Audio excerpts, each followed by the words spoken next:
नमस्कार, बहुत बहुत स्वागत है आप सभी का। सुबह के 10 बजने वाले हैं। वक्त है आप सभी के पसंदीदा कार्यक्रम म्हारो राजस्थान का। आप सबके साथ मैं हूं प्रियंका राय। बुलेटिन की शुरुआत बड़ी खबर के साथ करेंगे। बीजेपी प्रदेश कार्य समिति की आज बैठक होने वाली है। प्रदेश भर से 8000 पदाधिकारी इस बैठक में शामिल होंगे। केंद्रीय मंत्री शिवराज सिंह चौहान जयपुर पहुंच चुके हैं। इस बैठक में वो भी शामिल होने वाले हैं। साथ ही साथ चारों केंद्रीय मंत्रियों के साथ सांसद और विधायक भी इस बैठक में मौजूद रहने वाले हैं। तस्वीरें देखिए, शिवराज सिंह चौहान पहुंच चुके हैं जयपुर। भव्य स्वागत किया गया उनका। आपको बताते चले कि आगामी कार्य योजना पर इस बैठक में पार्टी चर्चा करेगी। विधानसभा उपचुनाव, नगर निकाय चुनाव की कार्य योजना तैयार होगी। सरकार एक दिन भी ऐसा नहीं है कि हम गंवाना चाहते हैं। हर दिन हम जो भी हमारे हाथ में है उसकी उपयोग करके और जनता को सौगात देना चाहते हैं। आखिरी सवाल, आपके महकमे को बहुत कुछ दिया है इस बजट में, किस तरह से राजस्थान में बिजली का जो तंत्र है वो सुधरेगा, बिजली गुल नहीं होगी और किसानों को आप दिन में बिजली देने की कोशिश करेंगे, जितनी भी घोषणाएं हुई क्या इम्प्लीमेंट हो जाएगी ऊर्जा महकमे में? देखिए, हम जब से हमने सरकार संभाली है तब से तैयारी में है। तो जेईसीसी सभागार सीतापुरा में बैठक, बीजेपी प्रदेश कार्य समिति की बड़ी बैठक होगी। आगामी कार्य योजना पर पार्टी आज चर्चा करेगी। केंद्रीय मंत्री शिवराज सिंह चौहान जयपुर पहुंच चुके हैं और साथ ही साथ जिन सांसदों को मंत्री बनाया गया है उनका अभिनंदन किया जाएगा। उनके लिए खास समारोह का आयोजन किया गया है जहां पर उनका स्वागत और सम्मान किया जाना है।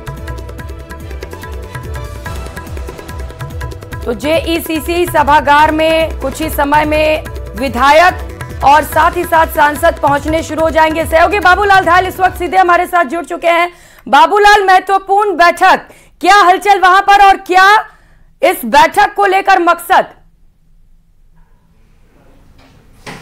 जी देखिए, मकसद साफ है, बीजेपी को मजबूत करना, क्योंकि पार्टी 11 लोकसभा की सीटें इस बार चुनाव में हार गई। तो उसके बाद में पार्टी के भीतर एक हलचल है कि कहीं ना कहीं पार्टी का काडर कहीं कमजोर तो नहीं हो गया है। इसलिए आज की प्रदेश कार्य समिति का एजेंडा यही है कि कार्यकर्ताओं में किसी भी सूरत में निराशा नहीं आनी चाहिए और बीजेपी को एक बार फिर से मजबूत बनाने की दिशा में कुछ नए ठोस प्लान करने पड़ेंगे पार्टी को। तो उसी दिशा में आज की ये बैठक है और इसमें 8000 से ज़्यादा जो कार्यकर्ता हैं मंडल स्तर तक के, उनको बुलाया गया है। साथ ही जो चारों केंद्रीय मंत्री हैं उनको भी बुलाया गया है, उनका भी अभिनंदन किया जाएगा। नरेंद्र मोदी के एक बार फिर से प्रधानमंत्री बनने पर उनका भी अभिनंदन किया जाएगा। साथ ही पार्टी के सामने उपचुनाव की चुनौती है, उससे किस तरह से पार पाना है उसको लेकर भी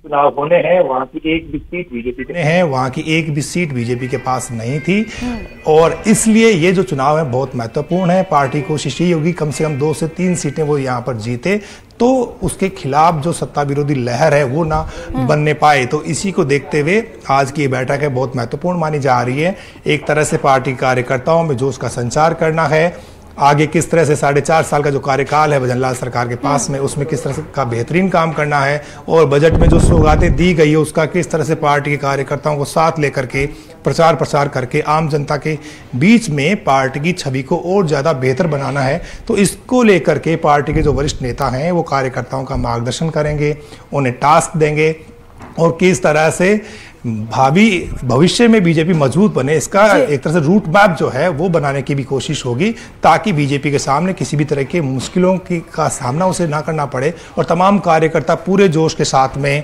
नरेंद्र मोदी का जो विजन है उसको आगे बढ़ाने की दिशा में काम करें। भजनलाल शर्मा की जो सोच, जो बजट में घोषणाएं की गई हैं उसको लेकर के एक सकारात्मक माहौल जनता के बीच में बनाए, ताकि सामने आए उसका आसानी से कार्यकर्ता मुकाबला कर सकें। तो इसी को देखते हुए आज की जो कार्य समिति है वो बहुत ही महत्वपूर्ण है। आज की कार्य समिति जो बैठक है वो बेहद महत्वपूर्ण है। 8000 पदाधिकारी चूंकि इस बैठक में शामिल हो रहे हैं। बाबूलाल, क्या तैयारियां देख पा रहे हैं इस वक्त वहां पर? जी देखिए, नेताओं के आने का सिलसिला यहाँ पर शुरू हो गया है और दूर दराज के ज़िलों से भी जो है पार्टी के पदाधिकारी पहुँच रहे हैं। बहुत ही जोश है, उत्साह है, खासतौर से नरेंद्र मोदी के प्रधानमंत्री बनने के बाद में और भजनलाल शर्मा ने जब से कमान संभाली है और जो बजट दिया है 2 दिन पहले, उसको लेकर के भी कार्यकर्ताओं को लगता है कि उनकी सरकार ने आधारभूत ढांचे को मजबूत करने की दिशा में बिजली, पानी, शिक्षा, चिकित्सा और सड़कों के निर्माण के लिए जो घोषणाएं करी हैं वो धरातल पर जब उतरेंगी तो आम जनता के बीच में बीजेपी की छवि और निखरेगी और इसलिए जो है कार्यकर्ता बड़े ही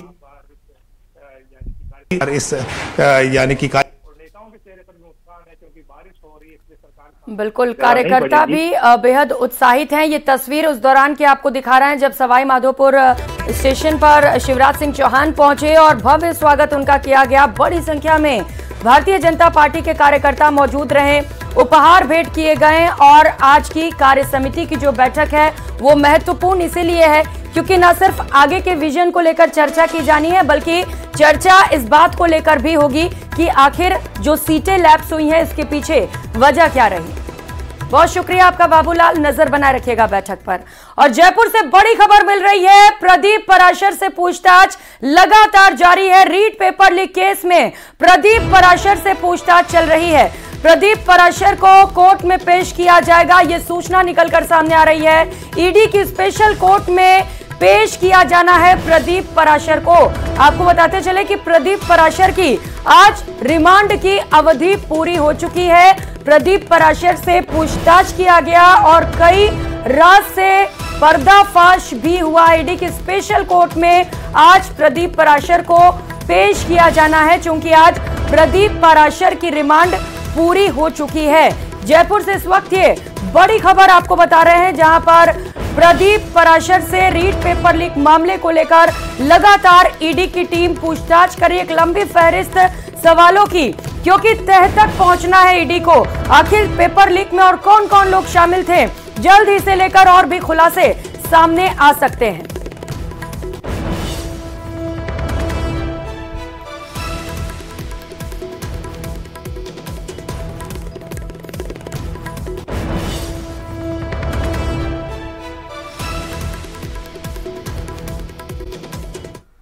तो वहीं अजमेर में एसओजी की टीम ने मेवाड़ यूनिवर्सिटी गंगवार चित्तौड़गढ़ से फर्जी डिग्री बनवाने में मदद करने वाले सरकारी स्कूल के पुस्तकालय अध्यक्ष मोहनलाल बिश्नोई को गिरफ्तार किया है।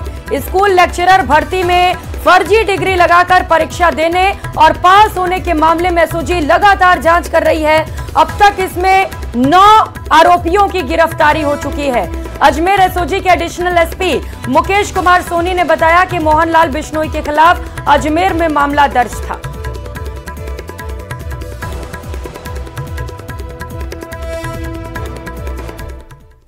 खबरों में आगे बढ़ते हुए बात झुंझुनू की, जहां पर श्याम नगर में एक बिल्डिंग में किराए के मकान में रह रही महिला के साथ मारपीट का मामला सामने आया। महिला से मारपीट की घटना से मौके पर सैकड़ों लोगों की भीड़ जमा हो गई। सूचना के बाद मौके पर पहुंची पुलिस ने युवक को हिरासत में लिया। जानकारी के अनुसार एक बिल्डिंग में रह रहे 2 किराएदारों के बीच आपस में किसी बात को लेकर विवाद हो गया।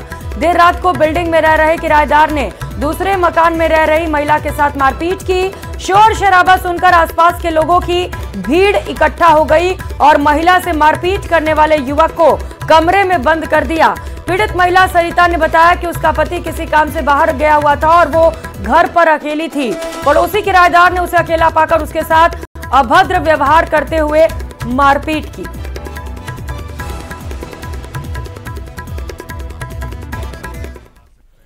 और अब खबर कोटा से है, जहां एक महिला से लाखों रुपए की ठगी का मामला सामने आया। मामला रामगंज मंडी क्षेत्र के ढाणी मानपुरा गांव का है। महिला ने कोटा सेंट्रल कोऑपरेटिव बैंक के कर्मचारियों और अधिकारियों पर चेक से रुपए निकालने के आरोप लगाए हैं। मामले में महिला ने मोड़क थाने में शिकायत भी दर्ज कराई है और पुलिस इसकी जांच कर रही है। पीड़ित महिला ने बताया कि दी कोटा सेंट्रल कोऑपरेटिव बैंक के रामगंज मंडी शाखा में सन 2016 में खाता खुलवाया गया था। करीब 8 साल पहले पति का देहांत हो गया। क्लेम की 5 लाख रुपए की राशि बैंक खाते में जमा हुई थी और साल 2017 में करीब 2 बार जरूरत के अनुसार कुछ पैसे बैंक जाकर निकलवाए थे। इसके बाद तब से ही खाते में करीब 4 से 4.5 लाख रुपए की राशि जमा थी। 8 जुलाई को पैसों की जरूरत के चलते बैंक पहुंची। बैंक जाकर पासबुक में एंट्री करवाई और साथ में गए भतीजे को दिखाया तो खाते से 3 लाख रुपए गायब मिले।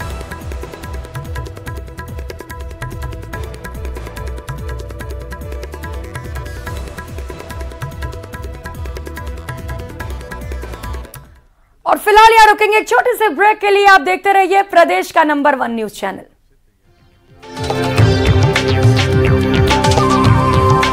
रुक करेंगे बड़ी खबर का। बाड़मेर से बड़ी खबर है। 10वीं ओपन परीक्षा में डमी परीक्षार्थी को गिरफ्तार किया गया है। 20 डमी परीक्षार्थियों को गिरफ्तार किया गया है। धनाऊ थाना क्षेत्र के आलमसर विद्यालय में परीक्षा हुई थी। पुलिस सभी आरोपियों को आज कोर्ट में पेश करेगी। तो बाड़मेर से ये बड़ी खबर आपको बता रहे हैं, जहां पर 10वीं ओपन परीक्षा में गड़बड़ झला हुआ था। डमी परीक्षार्थियों को गिरफ्तार किया गया था। कुल 20 डमी परीक्षार्थियों को आज धनाऊ थाना क्षेत्र के आलमसर विद्यालय में जब परीक्षा हुआ था, जिन्होंने गड़बड़ी की थी, उन सभी आरोपियों को कोर्ट में पेश किया जाना है। सहयोगी प्रेमदान देथा हमारे साथ जुड़ चुके। प्रेमदान, कोर्ट में पेशी होने वाली है, क्या अपडेट इसे लेकर?